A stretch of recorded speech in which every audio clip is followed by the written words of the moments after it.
welcome back. Just to say, you'll notice that my background is very different at the moment. That's because I'm in Thailand and visiting my youngest boy out here, whilst also doing my filming and working for the next month here. So you're not going to see my usual crime set. Apologies for that. Things will return to normal on my return to the UK. And I'm just not advanced enough or young enough to have things like green screen with me. So you're just gonna have to put up with this and me looking slightly sweaty for a period of time. Also, if you're new to my channel, I release my content twice weekly here. It's always crime content, it's always deep dive. And if you like what you see, you can always get more of my content with Patreon and my YouTube membership where I release lots of other stuff as well. Today's case is one of those that I'm talking about because it's got some notoriety due to the fact that the partner of the perpetrator was and is in fact a social media influencer. And whenever somebody's got a lot of followers, and she has a lot of followers, understandably these kind of things just blow up because people got an interest in the individual who's successful online, and therefore their personal life feels to some degree like it's public domain. But obviously, to head up at the very beginning of this video, this has got nothing to do with her. What your partner does is not your responsibility, but just to note that that's why it really interested me, because there was a lot of stuff on TikTok about it. My son is always showing me these kind of crimes when they are coming about. And I wanted to kind of look into this because it really intrigued me for a lot of reasons. And one of the reasons is I'm a mother, and my children are the most important things to me in the whole world. Like literally, I would die for them in a heartbeat, in a blink of an eye. Literally every good parent feels like that. And to imagine, even for a millisecond, that my children do not feel the love that I feel for them equally, and that they did not reflect that love towards me, is something that I would find very hard to comprehend. The idea that they could want to hurt me, that is something that doesn't even cross my mind. And I think for most parents, even if you have a child who maybe has got some malevolence within them, you genuinely don't believe that they have an actual capacity to truly do you harm. And I imagine that's exactly how Colleen Rebelo felt. But unfortunately, sometimes our feelings are totally subjective and not based in the real world. And also, there are people out there who are chameleons at the highest level, and they can wear a mask and truly be a monster beneath it. And I genuinely think that that is the case in the video that I'm going to do today. I genuinely feel that Colleen was highly unaware of the child that she had bore and who had grown into a man who would be her killer. So this terrible tale begins on the 25th of May 2020 when 58-year-old mother of four, Colleen Rebelo, is found dead in her Preston Point Road home in Bicton. It's a riverside suburb in the southwest of Perth. Gorgeous area of the world. I'm sure a lot of you know how beautiful Australia is, but this is a really beautiful place. And she shouldn't be dead. It's as simple as that. One, she's a young woman. She's 58 years of age. I know for some of you who are watching this and you might be 18, and you think, well, actually 58, pretty much dead. Honestly, I guarantee you, when you're heading for that direction, you'll feel like 58 is really, really young. And genuinely it is. You've got half a lifetime ahead of you on the whole in this day and age. So a 58-year-old should not just be dying. And the way she's found is really strange. So her body's found slumped forward in the running shower in the middle of the day. She's still wearing her jewellery and she's still wearing her makeup in the ensuite of her home. So it feels like she hasn't necessarily got completely prepared to get into the shower, and certainly she hasn't had a chance to do what the majority of us would do if we got in and we've got a full face of makeup on, which is to wash that off. In fact, if we're going to get a shower, it's usually because we want to freshen up.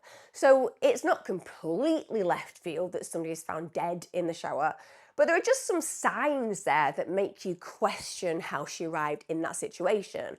And it's so sad that her body is actually found by her youngest child, Fabian. And for a child to find their mother dead in such a situation is just deeply traumatic beyond belief. To be the one who has to break the news to the people that we love. I often talk psychologically about the phone call that has to be made or the one that has to be received. It happens to every single one of us. Every single one of you watching this channel right now, you will have had that phone call, or you will have made that phone call about somebody that you love who has been lost in this world. And it is just a horrific thing to receive or to have to give. And for somebody so young as Fabian is at this point, that must have been unbelievably challenging. And he basically just gone round to his mother's because she'd failed to pick him up from work. He'd actually tried to call her 13 times, but there was no answer. Now, that is indicative of a child who knows that something's wrong. It's indicative of a child who knows that if mum is meant to be picking him up, then she's going to be there. So clearly evidences a responsible woman.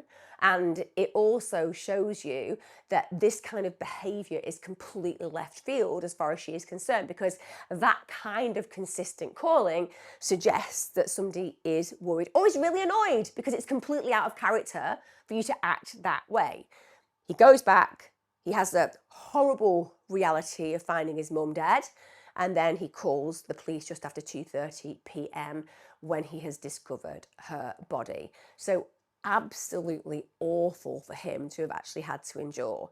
And I guess before we move on, let's just talk a little bit about Colleen Rebelo. There isn't loads and loads of information out there. I really had to scan online because there seems to be, I would say, a whole area missing about who she is. But I have managed to find some bits and bobs. She was somebody who was clearly very bright. She was a biomedical and forensic science graduate. She had a real interest in health management.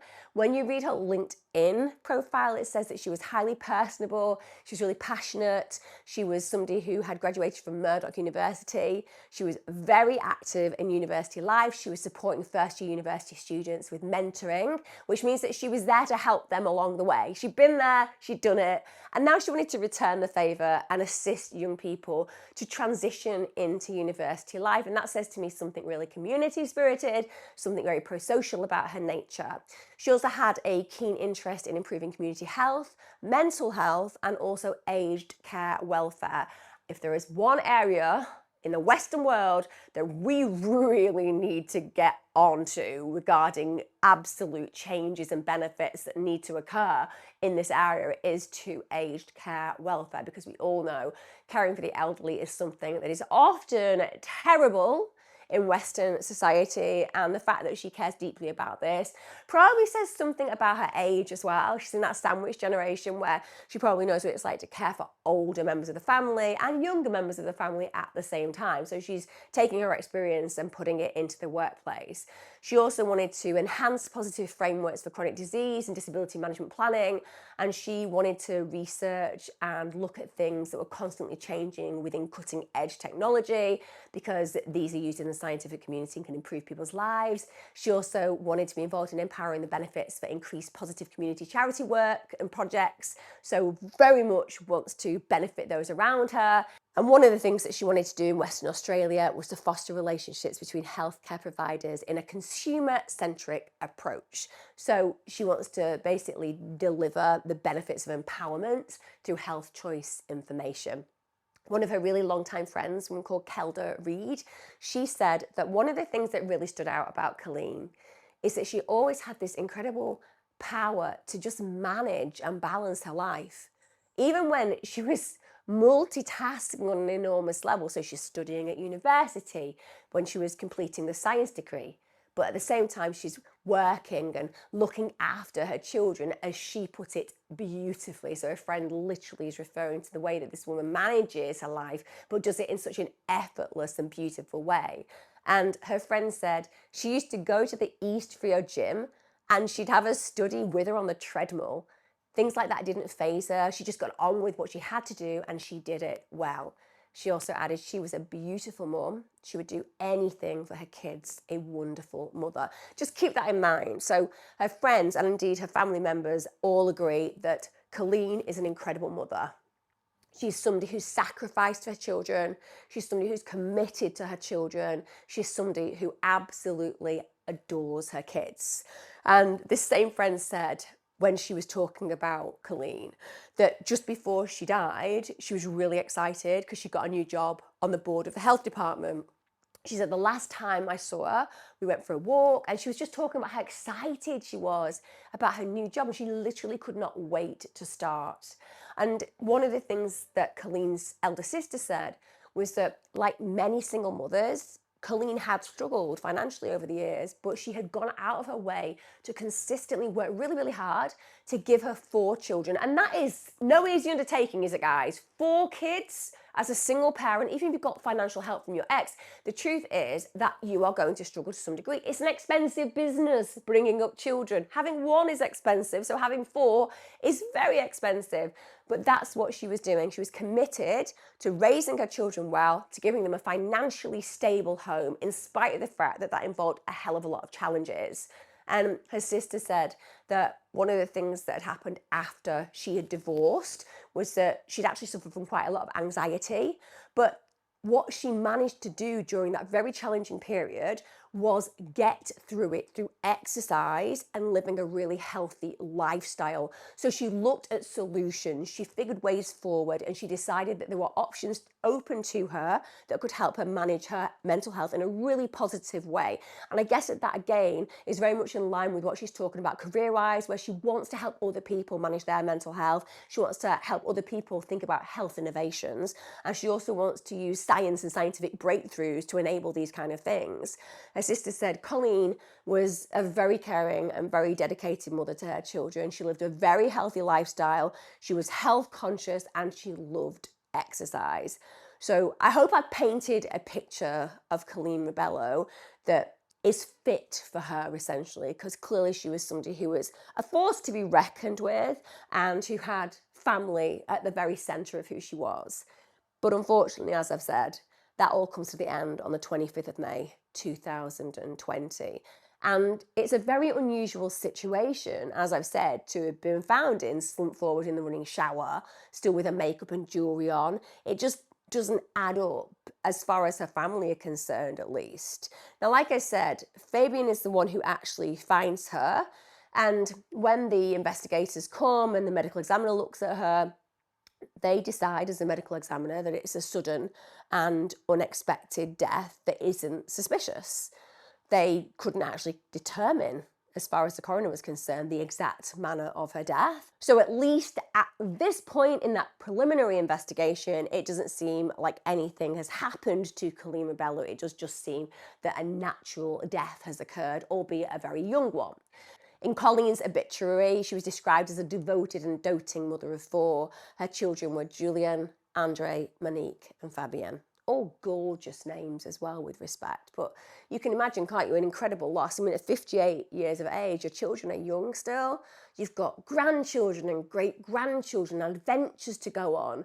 You've got the opportunity to watch your future unfold with all the hopes and aspirations of seeing it full of new beings that are created by the ones that you have created.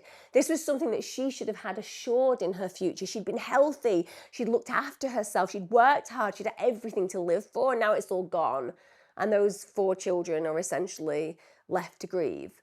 Or at least we would expect that all of them would be left to grieve. And the reason that I'm saying that things can be very different in this case from the outside looking in is because people genuinely believe that Colleen has died a natural death, and understandably have got all the sympathy and empathy for her children that one would expect you to have when they have lost a parent in such tragic circumstances, in such unexpected circumstances. So you can imagine how blindsided the children of Colleen are, and all those who knew Colleen, when in October 2020, her 28-year-old son, Andre, gets charged with forgery offences. And these aren't forgery offences that are not associated with Colleen. Quite the contrary.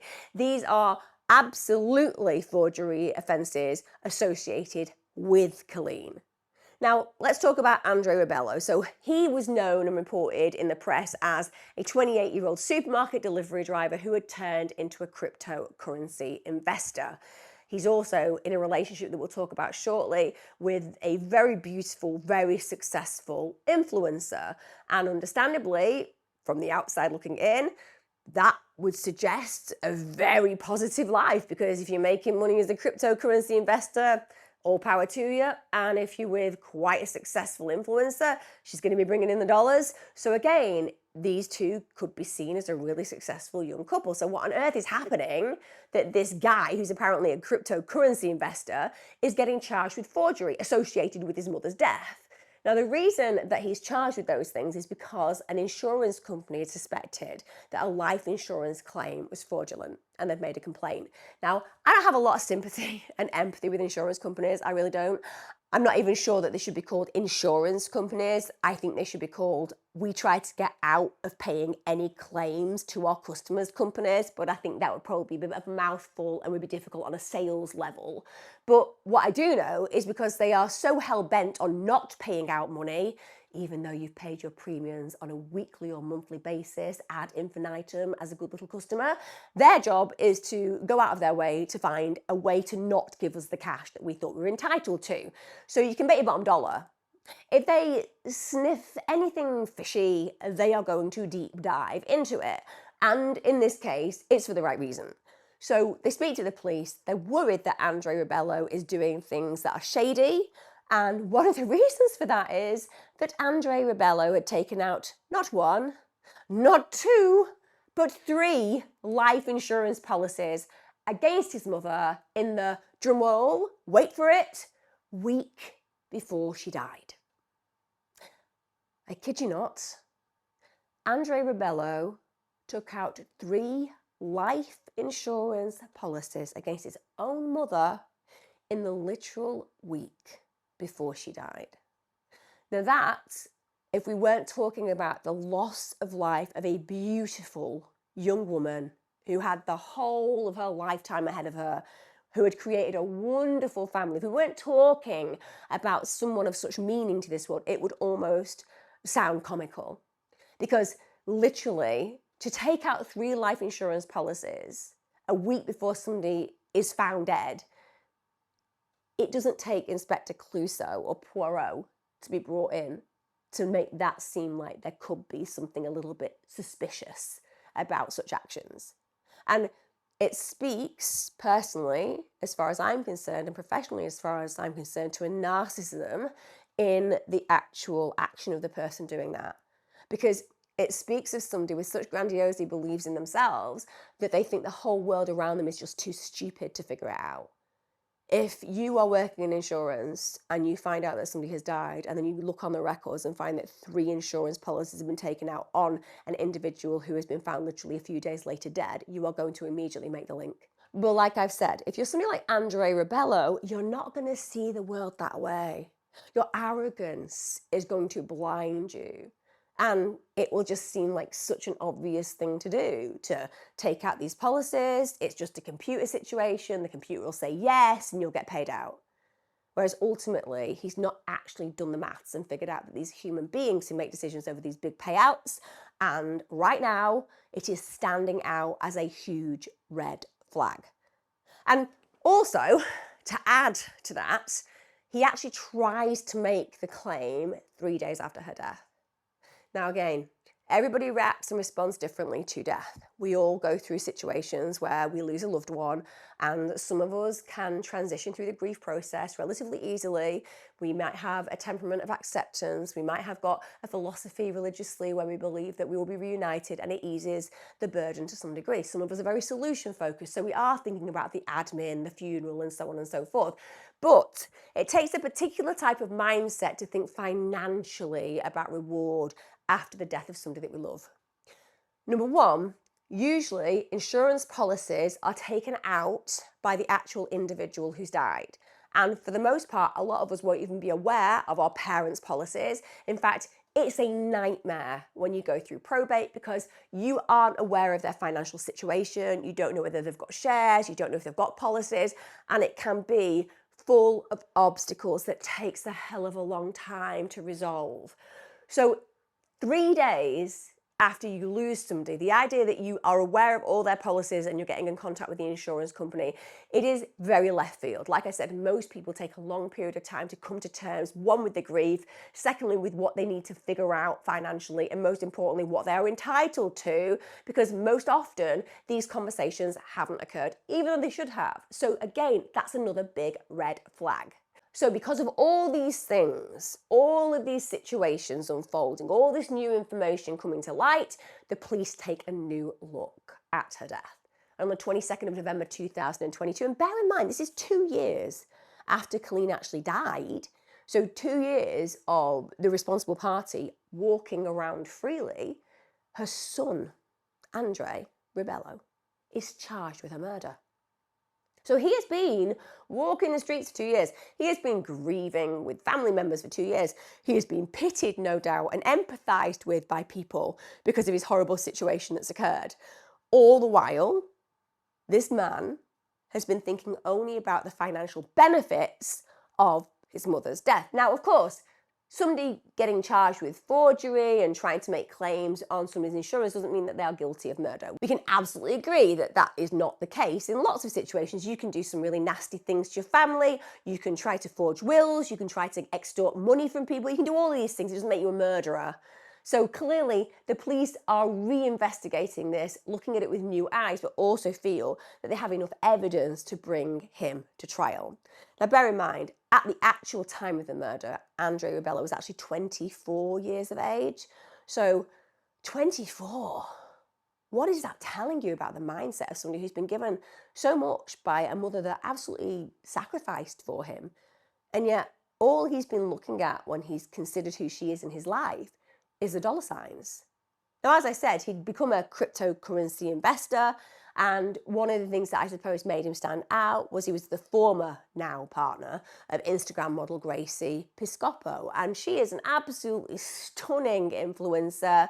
She's got more than 1 million followers. She does basically lifestyle and beauty on YouTube and Insta, and she clearly does it very, very well. And they'd actually been in a relationship for 7 or 8 years, so this is a committed relationship. You can imagine how it would be to be a partner of somebody and to suddenly find out that not only are they being charged with forgery around their mother's estate, they're also being charged with her murder, and you are living with them and loving them and supporting them. They'd actually lived together in Yanjbut, but they'd then moved to Beaconsfield, and they had a really little boy, a young son, absolutely gorgeous little boy that you can see on social media. And I suppose when you look at those profiles, and like I said, I know it's a myth, I know that social media is always a myth, but it genuinely looks like they're having this really carefree life of luxury. You know, it's clear that they've had lavish holidays, they had flashy cars, they've got a nice home, and they do appear, to all intents and purposes, to have a really Western model successful life together. Now, I appreciate that that can come with a lot of pressure, because keeping up with the Joneses is part of what people have to do when they're influencers online, particularly if they're doing health and beauty. I mean, it comes down to achieving a particular standard, one that I would never achieve, mostly because I don't actually look like a Victoria's Secret model, and secondly, I have no energy for that stuff. Who has the energy? I struggle to put my eyeliner on in the morning and make sure that my top's not stained. But some people out there, this is what they do. They create aspirational lifestyles, and people wish to achieve similar. So she's done it well enough for other people to clearly wish to achieve similarly because they follow her. And like I said, we are not in any way implicating Gracie Piscopo in this video, quite the contrary. She is as shocked as everybody else. She actually said once he was arrested that she was just in a state of absolute disbelief. She's a mother of a young child. She's formed a family with this man, with this monster. And coming to terms, traumatically, with the fact that you have been sharing a bed with somebody who is capable potentially, at least at this point when he's charged, of killing his own mother. Defrauding her is one thing, but killing her, I mean, that's a whole different mindset to have to adjust to. And she has to adjust to that whilst having a partner removed from her and bringing up a small child and running a successful business. Because as much as some people like to be really negative about influencers, as much as some people think it isn't a real job, it is. They work really hard. They deal with the instability. They deal with the absolute volatility as well of people's attitudes towards them. It's difficult. If you're a successful influencer, you're working a great deal to achieve what you are achieving.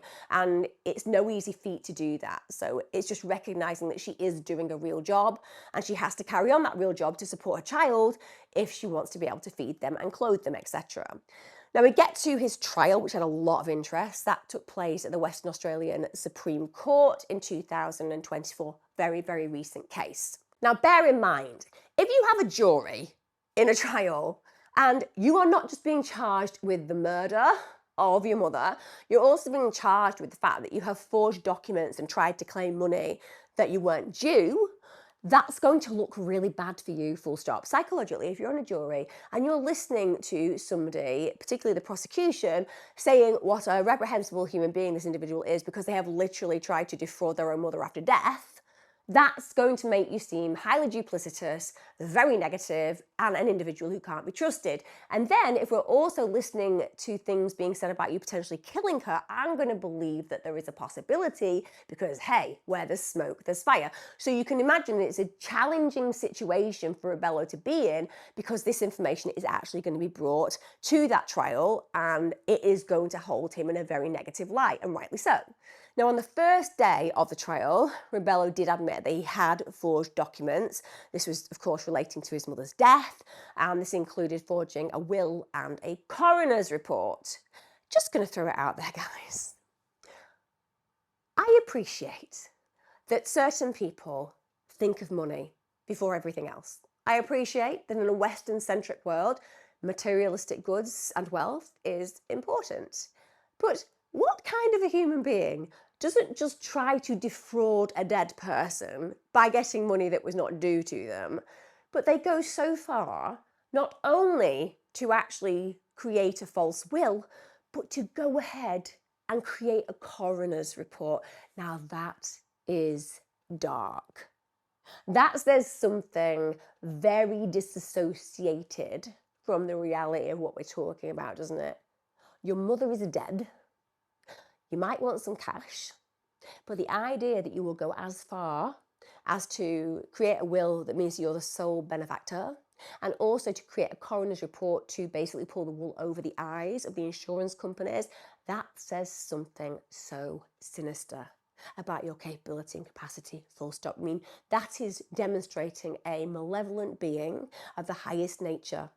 It is talking about somebody who is so callous and so egocentric that the only needs that matter in this world are their needs.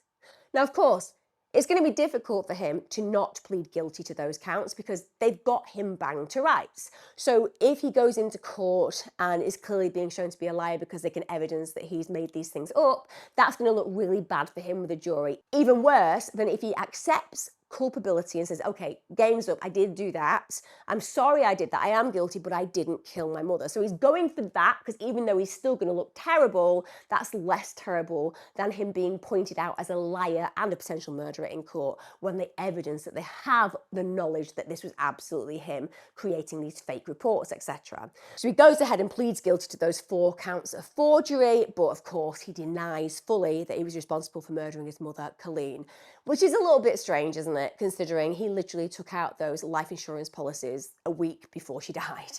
And then 3 days after she died, he was busy claiming them. I mean, it just does not make sense that he did not have some involvement in her demise. Now, the prosecution, they basically came in strong saying, listen, Colleen Rebelo was a very healthy, a very happy woman. There was absolutely no way on God's earth that she died from natural causes or from another suggestion that's been made, suicide. And again, that is very much backed up by everybody who knows and loves Colleen, from her children, from her friends, from her sister. These are all people who are acknowledging that she was happy, she was healthy, and there was no depression. She wasn't somebody who was struggling with anxiety any longer. She knew how to work her plan and she did it effectively. Now, of course, we do have a slight issue in the fact that the coroner failed to rule the definitive cause of death. And even though that wasn't therefore something that could help, shall we say, the prosecution as much as they would have should injuries have been found, nonetheless, what they could get from the coroner was that they couldn't rule out the possibility of Colleen being asphyxiated or smothered. And I suppose if you imagine somebody smothering an individual with a pillow or a cushion, that wouldn't necessitate in massive injuries and could, if somebody wasn't looking for somebody who'd maliciously killed, mean that they overlooked that possibility. They weren't expecting that she'd been murdered and therefore they didn't look at it in that context. Also, they brought in medical experts, including her GP, Niall Barrett, and endocrinologist, Timothy Wellborn, and they both gave evidence in the trial. And they said, listen, as far as we're concerned, it is a mystery how she could have died naturally. She was unbelievably healthy. So they said it's really unlikely that she would have died suddenly from medical conditions, and she was somebody who had a couple of things that weren't perfect in her health, but nothing that could have caused her death. It didn't make sense to them. It was completely left field. Now, prosecutor Brett Tucker, he alleged that basically it was a very simple motive behind what killed her, and that was financial gain. But it really is a tale as old as time when family members murder other family members for financial gain. Now, the prosecutor said at the time of the murder, Andre Rebelo and his partner, Gracie Piscopo, were essentially struggling financially. So they had this really glamorous lifestyle online, they had this perfect life across social media, but unfortunately that lifestyle was funded by credit. So he actually owed more than $40,000 on a personal loan and on a credit card, and Ms. Piscopo owed $70,000 on a car and also $40,000 to the Australian Taxation Office. Now, I guess that some people will be very critical of Gracie for owing that much money, but I have to say, people taking out car loans is completely normal and contextual on a day-to-day basis, and a lot of us owe money on our cars. It's just a way of paying them off bit by bit. So I don't think that that should be brought in as some kind of huge debt. She obviously had an opportunity to get that car, and she must have passed a credit system to do that, so she's entitled to make that choice. And the fact that she owed $40,000 to the Australian Tax Office, well, I don't know. Sometimes you have disputes regarding what you owe, and sometimes you're sent massive bills that you didn't know that you owed. So again, just paying care of somebody who's living beyond her means probably isn't that fair in this case, because chances are she is just doing what most of us do. She has money on credit and she's paying that off appropriately. But the prosecutors are going to use this because it kind of heightens the belief behind what their message is, which is he has done this because he's in financial dire straits. So the prosecutors allege that the couple were really struggling to make rent payments on a Beaconsfield townhouse in southwest Perth, and this was a big motivation. And the prosecutor said that it was a pursuit of a, quote, plastic existence that put Rebelo in tens of thousands of dollars in debt, and also then led to the motivation behind him killing his mother. Now, that on one level would make perfect sense because, as I said, financial gain is always something that motivates particular types of killers. And I also think that if somebody like Rebelo is so narcissistic that everything is about keeping up that appearance, then it really doesn't matter who gets in the way. They will mow you down. A true narcissist is highly aware of their inferiority at the very center of their core, and they hate it. They hang out with people who are better, bolder, brighter, more successful than them because they can't bear to be people who have less than, because it makes them scared that one day they could be there. So they hang on the coattails of those with more, and they hope that it will rub off on them. And I would imagine to some degree that's the attraction of Gracie. She is actually successful. She is really working hard at what she does, and he is interested in the allure of that. And so the idea of being seen as somebody who's failing, which potentially he could if he's not earning the money that he needs to keep up their lifestyle, that's a big motivator for a narcissist to clear the dead wood and to create the life that they want at a cost to everybody around them as long as they benefit. Now, in the weeks before his mother's death, as I said, Andrea took out 3 life insurance policies in her name that she was completely unaware of. Now, those policies were worth $1.5 million. And one of the reasons he'll have taken out 3 instead of 1 is because when you take out insurance policies, understandably, the amount of money that you're taking out depicts whether they look at you on a health level. So essentially, $500,000 is likely the benefit that you can go for without having to be seen by doctors, etc. You go over that, you need to actually be sent for a medical to make sure that you're not trying to pull the wool over the eyes of those who are insuring you when you know that something is wrong with you and you're trying to get a load of money for your family, for example. So that will be why he's taken out 3. Now, on the 1st of May 2020, he even goes as far as creating an email address in his mother's name. Then on the 18th of May 2020, he takes out a life insurance policy in her name. On the 19th of May 2020, he creates another policy, and then the next day, he creates a 3rd.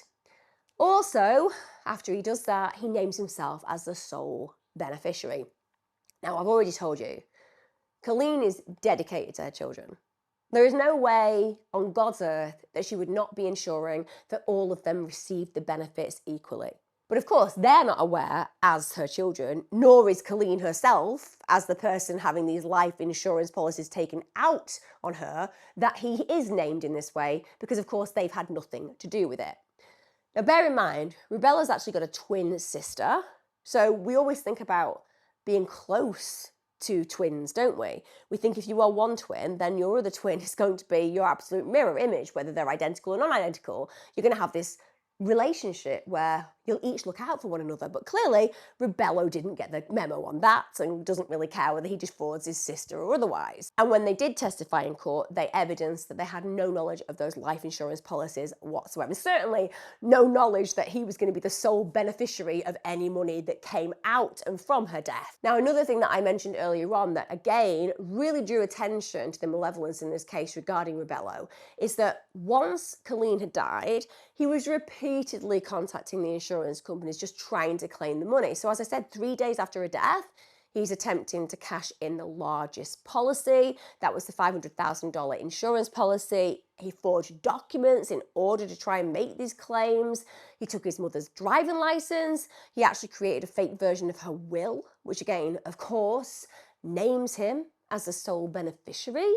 He also created fake medical reports from his mother's psychologist, along with an AI-generated voicemail. Let that sink in. Let that sink in that this guy is now in court, charged with the murder of his mother, and then listen to the premeditation. Imagine her still being alive, completely unaware of the malice of a boy that she brought up. Now a man who's become a monster, but she's not aware of this. And as she's alive, he's plotting her demise and plotting how he's going to benefit from that demise. She was breathing and living as he was creating these insurance policies that were going to benefit him, with no idea of the fact that she was now a dead woman walking because of his desires. The fact that he creates an AI-generated voicemail, etc. This person is capable of the most depraved actions. And we're talking about depraved actions towards his own mother, the woman who'd sacrificed for him, loved him, had provided for him. He even created a forged coroner's report, as I said, which was complete with a signature that even stated his mother's cause of death being a brain aneurysm. Now, like I said, fortunately, the insurance company were really suspicious. They contacted the police, and at that point, the police had taken Rebelo and Gracie in for questioning. At this point, it turns out, curiouser and curiouser, that Rebelo had actually promised Gracie $500,000 was about to hit their account from his crypto trading a week before his mother's death. So again, this is a week before Colleen's dead, and he's promising $500,000 is going to hit their account. So he's trying to allay any fears that Gracie's got about the finances. All the while, his mother is still alive at this point, and he's setting up the premise for her murder. Because the more he peddles this false narrative of this money coming, the more he puts another nail in his own mother's coffin. And also bear that in mind that Gracie at this point has been told a lie too. She's been told that $500,000 is going to hit the account because of his crypto trading. He's not saying, by the way, I'm going to kill my mum and I've created this fake insurance policy, I'm going to get the money from that. So Gracie is absolutely unaware. She's probably thrilled. She's probably thinking to herself, thank God, I'm not going to have to support him. He's actually going to be able to come through and come good and support us. Now, the police had been able to pinpoint Rebelo's location from his phone at his mother's house on the morning of her death. The only thing is that he hadn't actually mentioned that when he was first interviewed by the police. And I don't know about you guys, but I would imagine it's quite a significant thing to say, oh, I saw my mum before she died the same day. If you're innocent, of course you're going to have that conversation because you have nothing to hide. Fabian didn't run out when he saw his dead mum. He called the emergency services because that's what you do. You're not trying to deny a reality when you are innocent within reality. And records also show that on the day that Colleen died, Gracie was actually trying to call Rebelo more than a dozen times. This is between 11:10 a.m. and 11:35 a.m.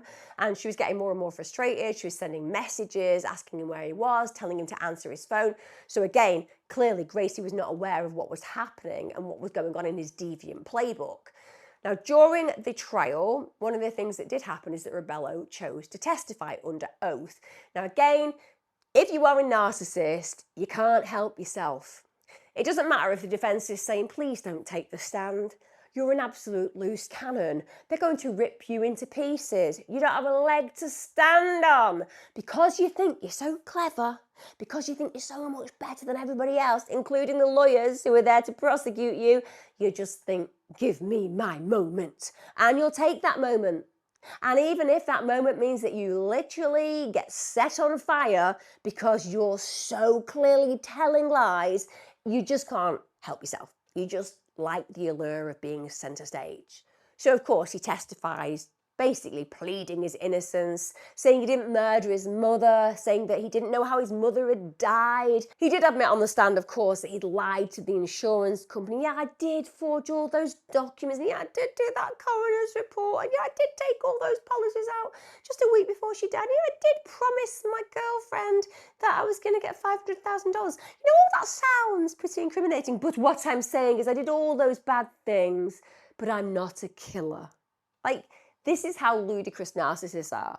You're literally standing there, being cross-examined, being questioned, and you don't know how ludicrous your story sounds. Why would you have forged all those documents? Why would you have taken those policies out? Why would you have done any of those things unless you were expecting something truly terrible to befall the person whose life insurance policies you've taken out? It just does not make any sense whatsoever. But he believes that by taking the stand and just saying, yeah, I did lie to the police, I did lie to my family, the jury are going to be like, oh, what an honest guy. What an honest guy. He's so honest, isn't he? He is honest. He could have got on that stand and he could have said, I actually didn't take out any of those policies. And we could have been like, well, what a liar. I know, I agree. But instead he stood up there and he said, you know what? It's a fair cop, Gov. I did take out those policies and I did lie to all my friends and all my family. But even though I lied to all my friends and all my family, I didn't actually lie about killing my mother. And if I had actually killed my mother, obviously because I'm so honest, because I'm here telling you that I did lie, which means that I'm being honest about my lying, which kind of makes me honest, then you can believe that I'm being honest when I say that I didn't kill my mother and that I'm not lying. Sorry, I'm confused now. Now I feel like you are saying that you did lie, and actually you're saying that you're being honest about the lying, which could mean that you're lying about the lying, which could mean that you're lying about being honest. Now I'm really confused. Do you know what I mean? It's not going to take somebody with more than an iota of intelligence to be able to decimate the narrative that he's peddling right now. He also told the court that he wasn't worried about his debt because, I don't know, he's a very strange human being, because most of us would understandably and rightfully so worry about debt if we couldn't afford to pay things back. But he then told the court that what he'd done was he'd invested in cryptocurrency because he, quote, thought it was a smart investment and he believed in the core principles of it. Now, I'm not going to dispute that if you know what you're doing with crypto, you can make a ton of money. But I don't understand it. It's not for me. And I appreciate that it's also a very volatile market, so you can make a fortune and lose a fortune pretty much in a day. And essentially, if you are good at it and you've made a fortune from it, then good on you. You've got a lot more financial acumen than me, and also you're more able to gamble. I'm not a gambler, but it speaks about his mindset. So he's got debt, but he thinks that at the end of the day it'll all come good because clearly at heart he's got these ideas of building business using crypto, and he's trying to say to the court, listen, no big deal. You win some, you lose some. That's kind of the story he's telling. And he also said that Grace's income, his partner's income from her social media, was split. So she was sharing it with him and there was a lot of good deals coming up. And that is true. I'm sure that with the amount of followers that she has and with the fact that she's good at what she does, she will get a lot of money. There are some absolute eye-blinding deals that people do. And the fact that she's splitting her money with him means that he's clearly benefiting. One imagines that Gracie is probably getting a little bit tired of having to give her money to him. I appreciate that in partnerships, we appreciate that one another will go through ups and downs in our financial life, and it's good to be supportive. But he's probably sold a big story to her about how they're going to be really, really wealthy and how he's going to be able to create this lucrative life for them. And he probably hasn't come through with it. So there will be a point of frustration and contention where she is concerned. He also told the court that on the day of his mother's death, he visited her to drop off clothes for his brother. He stayed for a chat. He discussed the life insurance policies, because now, of course, he's saying that, oh, my siblings didn't know. And the rest of the family didn't know about the life insurance policies, but mum knew. So yeah, she was just fine about it. She knew everything about it. There was nothing to hide whatsoever. And he said that he spent 45 minutes with her before he told her he loved her, and he left. So just went for a casual chat to talk about the life insurance policies, and then he just went after saying, I love you. Now, under cross-examination, he then is questioned about this visit because he hadn't told the police about that visit. And he said, okay, I didn't tell the police because at the time I was not in the right state of mind. I wasn't in the right state of mind. Just let me go through that with you. Weren't in the right state of mind. No. When the police said, when did you last see your mum? And I said, a few days before, even though it was the day that she died, I was not in the right state of mind. What state of mind were you in? I was grief-stricken. I literally could not think straight. You couldn't think straight at all? No, I couldn't even think who I was, where I went, or what I was doing. That's how grief-stricken I was. Didn't you immediately try to cash in the life policies within 3 days? I'm sorry, I can't answer that question because I'm literally blindsided and grief-stricken. I can't do it. I don't even know who I am. Who am I? Honestly, it is so frustrating when they use these ludicrous excuses that you and I can see through, and we're not even the ones in court. We're not the prosecutor being able to rip him a new arsehole, because even just the story I'm telling you is demonstrating why there are so many holes in what he's saying. And another really disrespectful thing that Rebelo did, as far as I'm concerned, in court, is he suggested that his mother may have taken her own life. Like, there was not one person in her frame of reference that believed that were the case. And yet he said, quote, she made a comment, it would be better if I was gone. Isn't it strange? No one else has a relationship with her where she discusses life insurance or suicide, but apparently where Rebelo is concerned, they have this really invested connection where she can clearly confide in him in a way that she would never confide in anybody else. He also said that she was very stressed. And he said that was why he had tried to actually rush through the claims on the life insurance policies. And that's why he tried to defraud the insurance, because he said if it was discovered that her death was suicide, they would have been void.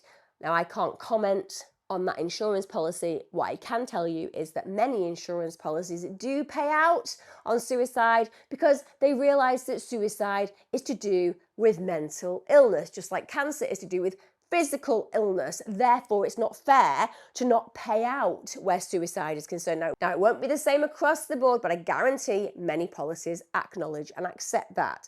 But the idea that he's trying to protect the family by making sure that they benefit financially from her death, that, again, is a ludicrous suggestion. But again, what narcissists do, they create a narrative and they genuinely believe we're all so stupid to fall for it. So now it's a very Robin Hood story. He's saying that the claims of the life insurance were the benefit of the whole family, even though he was the only benefactor. But that's what he's saying, at the end of the day, yes, I was defrauding the insurance company, but I was defrauding them for a good reason.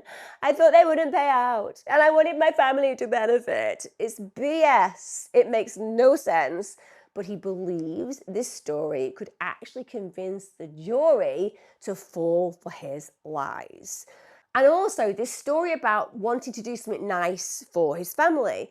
The court are actually shown text messages that reveal there is not this close-knit connection between him and his siblings. There was a really tense connection.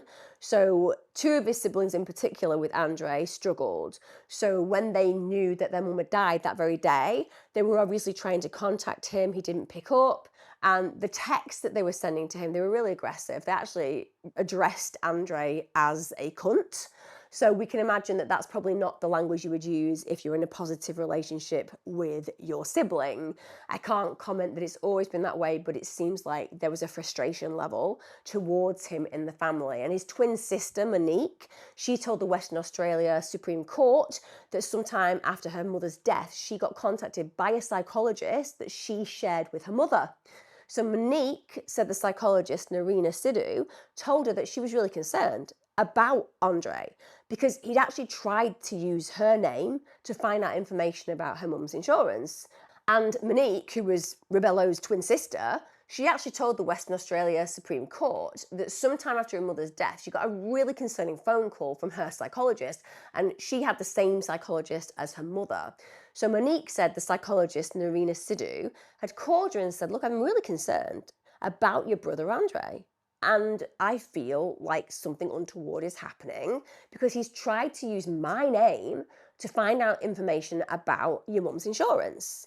So Monique said that she then called her brother and said, what is going on? This just doesn't make any sense. And he just flat out denied knowing anything about the claims and said that the psychologist must have the wrong person.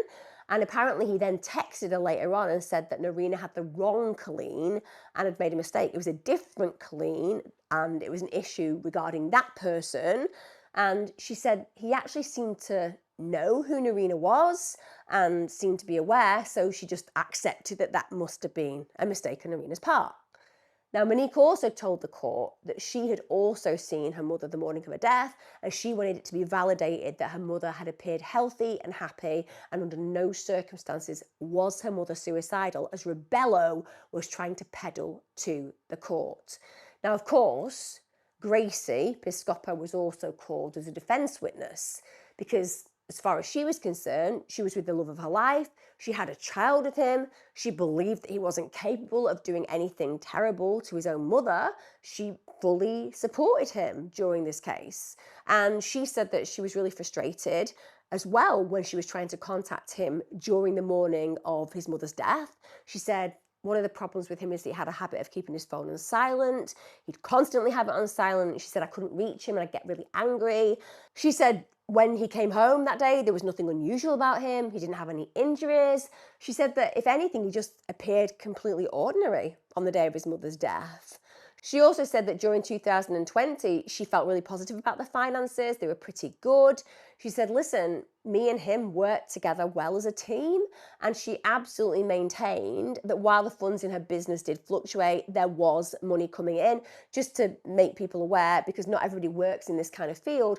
Often what happens when you have a brand deal, and I do things like that in my corporate life and sometimes on YouTube, you usually have a 90-day term. So that means that somebody has 3 months to pay you. So it can be very much famine or feast, and you might have 5-6 contracts and it might look amazing online, but you haven't been paid in a very long time. And sometimes you don't get paid because these companies go under during that period of time. So there absolutely is a volatility and there is a fluctuation, but it makes sense that if she had contracts, it could be that during that period of time waiting for payment that they do need to take credit, but it doesn't mean that they can't pay their credit off.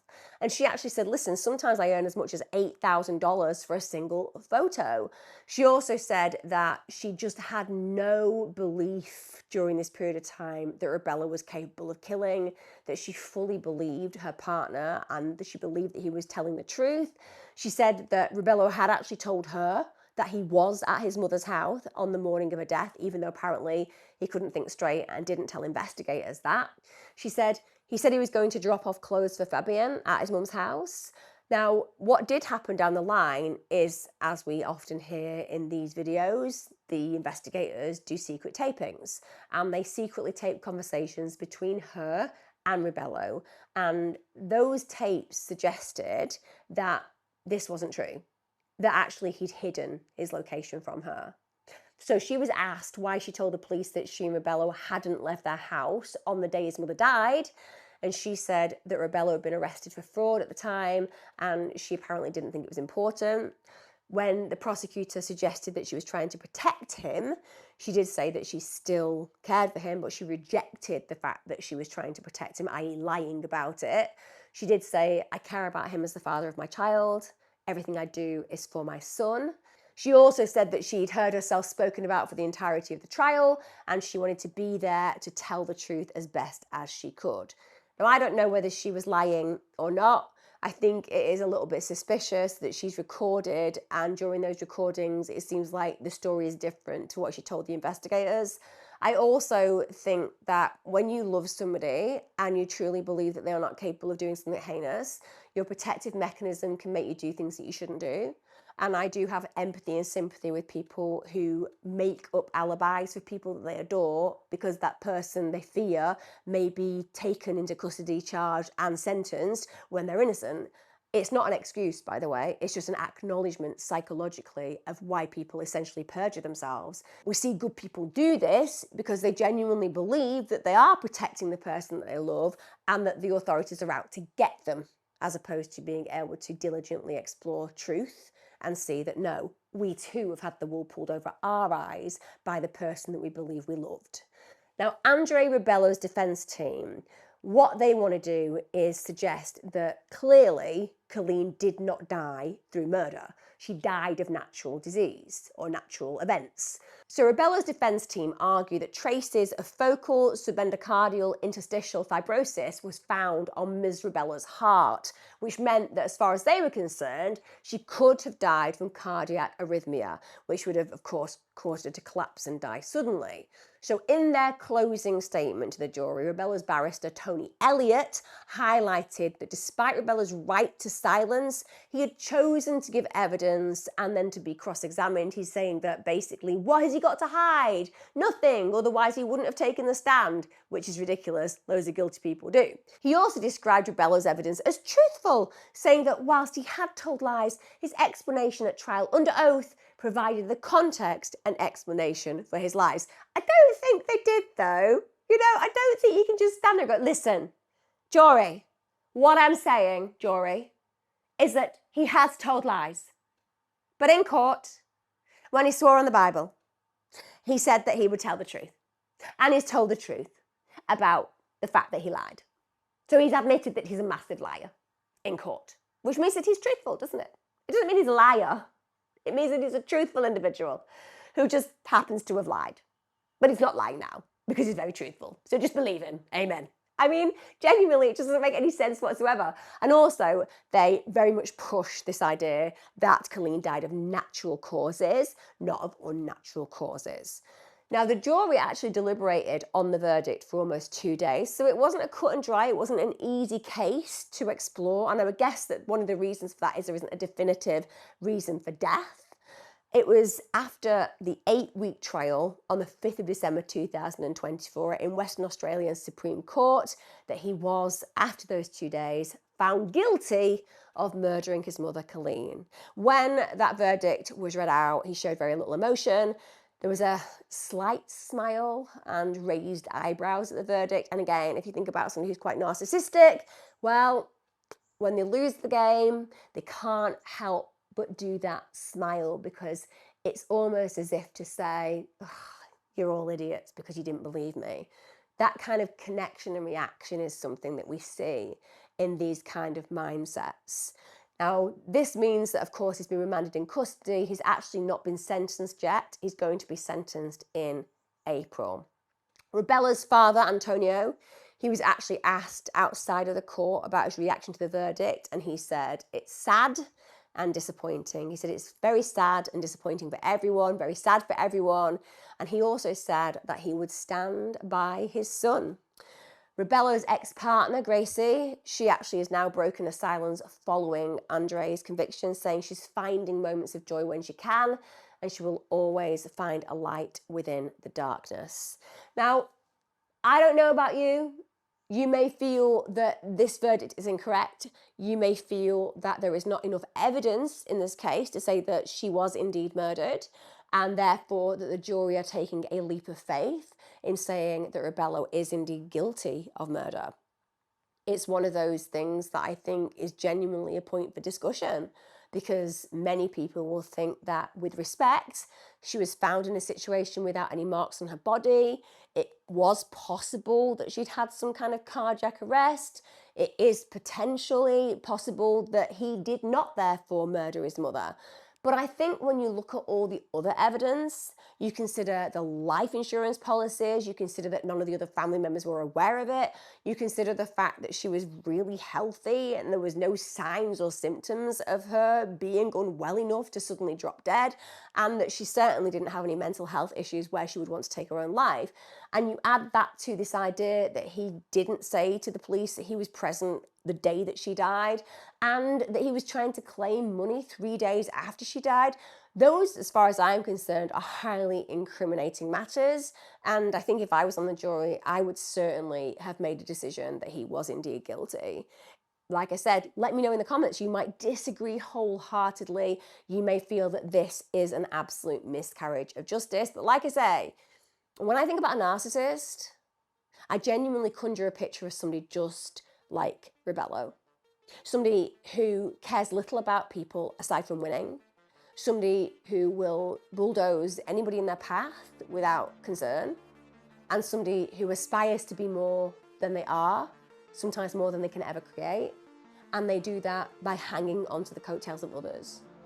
I obviously will accept I'm wrong if in the future we get new information that definitively denies that he was involved in killing her. But for me personally, the actions that he was involved in preceding her death implicate him in her murder. Let me know your thoughts as ever, guys, in the comments below. And as ever, I'll see you again next time. Take care, be safe.